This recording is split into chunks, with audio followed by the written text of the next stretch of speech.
Hey guys, this is Eric from IGN Movies. This is Phil from IGN Stars. And we're here to provide the IGN Rewind trailer commentary for the new Star Trek trailer. Which looks scrumtrilescent.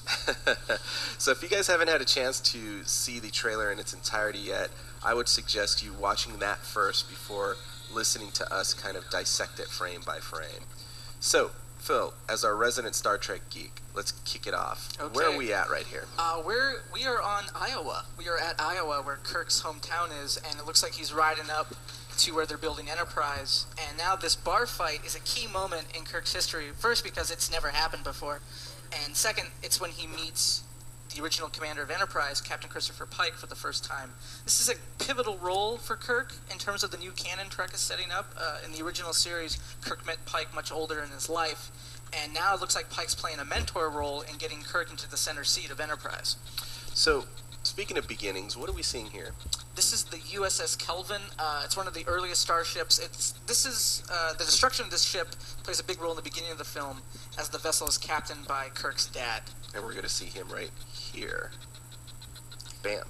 He's in charge of whatever's going on here. He's defending a threat from the Romulans from the future. Okay. And then speaking of Kirk's dad, a man is nothing without his mom, right? Yeah, it's Mama Kirk, and right there's baby Kirk. So it's Kirk begins here. So speaking of beginnings, perhaps the money shot is this right here. Oh, definitely. This is for geeks out there, for Trek geeks. This is the USS Enterprise being built in Iowa, and the design of the ship is definitely akin to that of the original movies in terms of how they made the Enterprise look. It definitely is a good sign for fans who are fans of those films. The only concern, I guess, is how are they going to get the ship off the ground and into space? Yeah, it's a lot of geek controversy over that.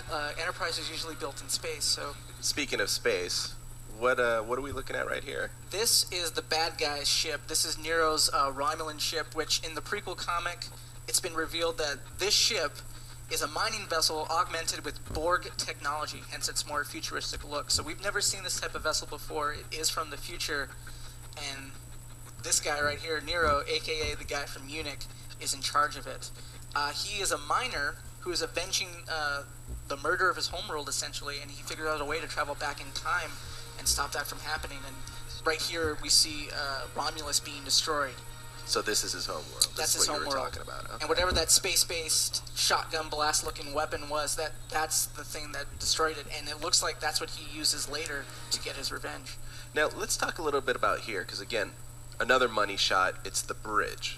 How does this kind of compare to the bridge that we've seen in the? It's TV brand series? new, Eric. I mean, we've never seen anything like this. It's very sleek. It's very Apple Genius bar sort of deal, and but it does harken back to the levers and buttons of the original series. Okay, and that's kind of one of the things that we're going to get a shot of later in the trailer here is kind of the manual steering of the ship, which I thought was really cool. Now this one, I want to come back to real quick, because this is pretty important. It's kind of a throwaway moment in the trailer. This vessel here is the Jellyfish, and yeah, apparently all the cool starship names were taken. But this is the time ship that Spock Prime, older Spock, uses to travel back in time. And that Spock at the helm, it looks like he's crashing into Nero's ship to save the future. So that, coupled with a shot that we got coming up here, really shows us how much just action we've got in this film. Yeah, action-packed and stunts of that scale are not what Star Trek's associated for. So the fact that Team Abrams is amping up that quotient and actually giving us a space, the final frontier, worth visiting is just awesome. That was kind of an extension of this scene here, right? The space diving sequence with Kirk, Sulu, and a red shirt. It's definitely going to be fun. And yeah, the red shirt, we all know what happens to them. They don't live very long. So let's talk about another kind of scale element of the film right here. Kirk crawling out of like the Hoth planet. Usually when we beam down to planets, we do beam down. It looks like Kirk's coming down in an escape pod, and the fact that we're even seeing this scale, seeing Kirk being chased by an alien, and then being eaten by a bigger lobster-looking alien is just ridiculous for fans. Usually these type of alien races reserved for Star Wars, but again, Abrams and company are embracing the fact that space is pretty big, and we don't need rubber-masked aliens who happen to be extras that they just grabbed that day walking around on set. So. Now, here's an individual that's not a rubber-masked alien. No, that is a buxom beauty. Now, we don't know who she is, right?